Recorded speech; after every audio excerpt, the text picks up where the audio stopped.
We're looking forward to getting ready to play again. We have a really good basketball team coming in here tomorrow with some very good individual players. They obviously have the nation's leading scorer, or one of the nation's leading scorers, in Kyle Vanales. And I think it's going to be a good test for us defensively. They're a team that's averaging roughly 75 points per game. Run a lot of pick and rolls. They're very athletic and quick, and they like to push the pace. So we're going to have to get back in transition and get our defense set and do a really good job of defending them. And you really want to do a good job of defending without fouling, because they're also the nation's leading free throw shooting team. So it should be a very good test for us.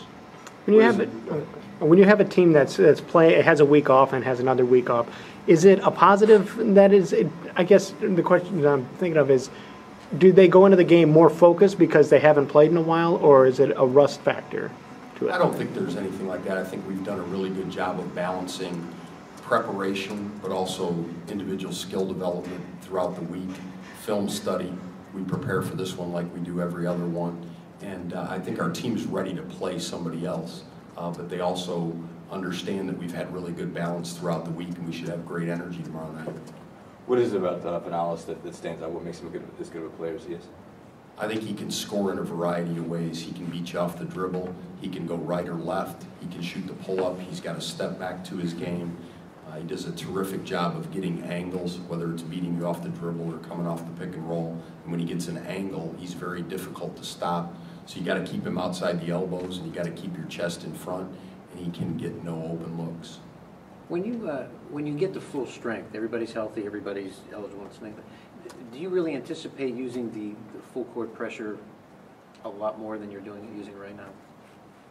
I don't know if a lot more would be the case. I think a lot of it has to do with game preparation and who the opponent is and what we need for that game. We're really a big game plan type team, type program, and so if we feel like that fits into the game plan and what we want to do, then we'll utilize it. Fortunately, we've got a lot of versatility on our team, so we can show you quite a few different looks. I would say with the guys that have been out, and particularly Hunter and Peter, they will cover up a lot more mistakes on guarding the dribble, because they can erase those mistakes for you. So it will add another shot blocker or two for us. But Cody's obviously done a very good job with that as well. And we want to try to do the best that we can to keep our guy in front, because once you start rotating to block shots, then it can hurt you with your blockouts and your rebounding. I just didn't know that that would become maybe a calling card for you. Again, when you get at full strength, that it's kind of like, oh, we got to worry about Indiana's press a lot, as opposed to game by game. I think the stress of the pressure and being there for 40 minutes, I think benefits you. I think when you play better teams, they don't allow that stuff to affect them as much, but you start to bring fatigue into the game as you wear on late into the game, and then hopefully you get a turnover or a deflection that you need. We have really good athletic ability, and we can come at you in waves, and that's what we really want to be, as a presence for that entire 40 minutes, and it depends on what type of press we use, whether it's full court man, or we go three-quarter court, or even some half-court stuff.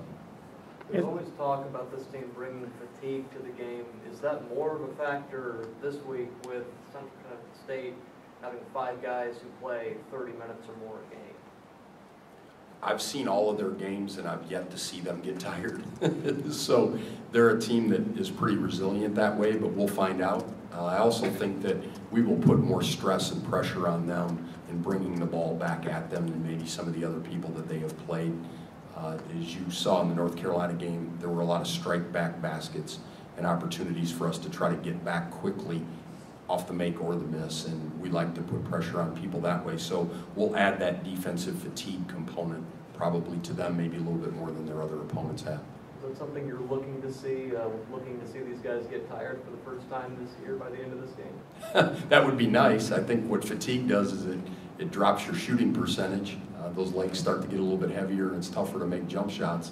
But I would say this, I think we've got some guys that if they had to will themselves through 40 minutes of a game playing the way that we play, I think they could do it. So I think we'll find out what their mental conditioning is in that regard. But they may go to their bench a little bit more than they have, just because they may have to, whereas maybe in those other games they didn't have to as much, so we'll have to wait and see. You talked about being able to come at teams in waves. What is your feeling watching this team when you think back also to the first team when you guys got here that could not come at teams in waves?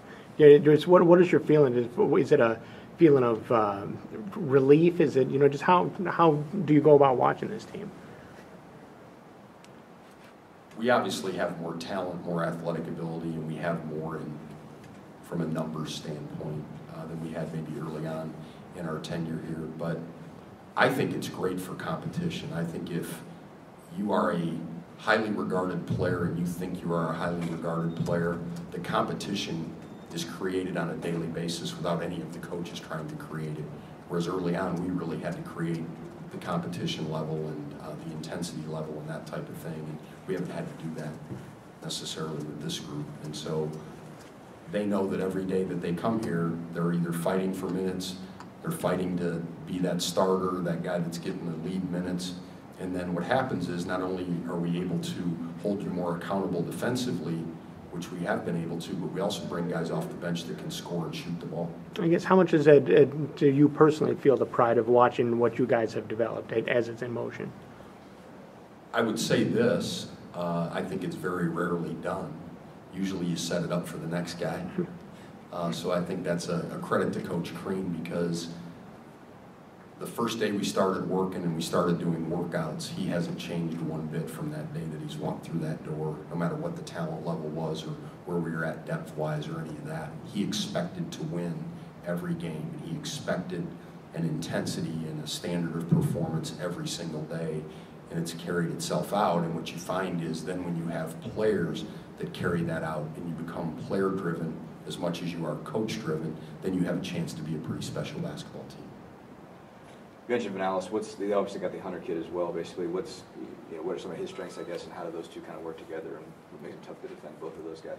Well, Vinalis is averaging 21 shots a game, and I want to say Hunter's at around 17 or so. He's a little bit different in that he's more of their power forward. He doesn't post up a lot, but he will post you up depending on what the matchup is, and he does a really good job of catching and driving the ball. He primarily drives it left, even though he's right-handed. I think he feels more comfortable going to his left, and he will take some shots that are very tough that he will also make. And I think what you have to tell your defensive players is, if you make it a difficult shot and he still makes it, you can't let that bother you. I think a lot of it has to do with what kind of shots are you having them manufacture. If they're tough shots and you make them make tough shots, it's hard to do that for 40 minutes. But if you're making shots that you don't have to work for, then I think your confidence level grows. And just as the rim gets smaller when you're not making shots, when you start making shots, especially early on, I think the rim can get a little bit bigger and you just feel more confident as a basketball team. When you get two players like this at this stage of the game against a team that I guess not a lot of people know, what do you think it does for you guys going forward when you get to see two guys like this in the middle of December? I think it's a great challenge for us. I think that our guys are looking forward to it. They understand the numbers. They know that Vinalis is the leading scorer, one of the leading scorers in the country. They know that we've got to defend without fouling because they're a very good free throw shooting team. And we've really focused on personnel with this team. They're not necessarily about their plays, they're about their players, and they go and make plays. And that stuff's more impromptu than it is orchestrated. So they've got guys that'll go make a play, and you've got to be ready to defend that. But not only as an individual on the ball, but the other guys off the ball have got to be alert, and they've got to be aware of what's going on. Tim, I was kind of curious with this is changing topics just a little bit, but with the expansion of the Big Ten, does that change the geography of how you guys recruit in terms of because now there's a stronger East Coast presence? Although you already have a strong East Coast presence, but do you hit that area harder? I think Kenny changed that. He got us involved before any of that expansion happened. But I would think that because of where we are right now as a program and where we're ranked, I think from coast to coast people are paying attention. So that obviously helps. But then what you have to have is you have to have people that you're connected with or that you've made connections with. And I think that our staff, having been around for a long time, we know a lot of people in a lot of different areas, and then by bringing Kenny on board, I think that enhanced that. And now when you have the University of Maryland and Rutgers who will be in the Big Ten, then I think people in those areas will pay even more attention to what's going on, not only here, but throughout the Big Ten. Any special emphasis with this extra practice days that you have over these 2 weeks? I would say we always do it, but I would say probably more than we do when we have 2 or 3 games in a week. We've really focused on skill development, individual improvement, really trying to not only sharpen what they're very good at, but also trying to expand their games a little bit, whether it's off the dribble or catch and shoot or in the post. We've done a lot of things in that regard, and you're always trying to make them go at an uncomfortable pace so that they get better in those areas, and I think we've done a pretty good job of that this week.